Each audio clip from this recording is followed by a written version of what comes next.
Breaking చూస్తున్నాం. తెలంగాణ రాష్ట్రంలో కురుస్తున్న భారీ వర్షాల నేపథ్యంలో విద్యుత్ శాఖ అప్రమత్తమైంది.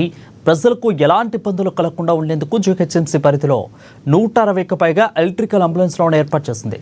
అలాగే ఏదైనా సమస్య ఉంటే 1912కు ఫిర్యాదు చేయాలని సూచించింది.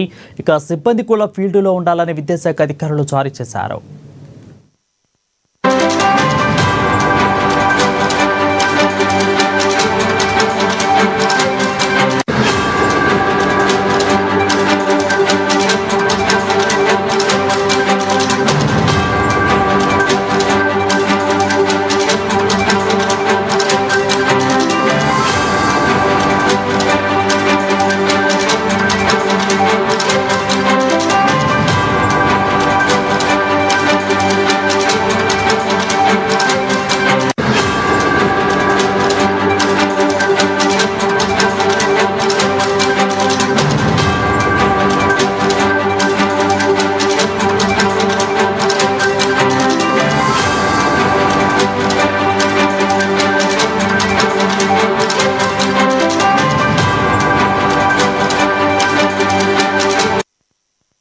ఇక తెలంగాణ రాష్ట్రంలో కురుస్తున్న భారీ వర్షాల నేపథ్యంలో విద్యుత్ శాఖ అప్రమత్తమైంది.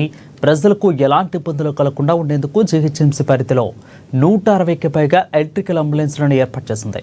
అలాగే ఏదైనా సమస్య ఉంటే 1912కు ఫిర్యాదు చేయాలని సూచించింది.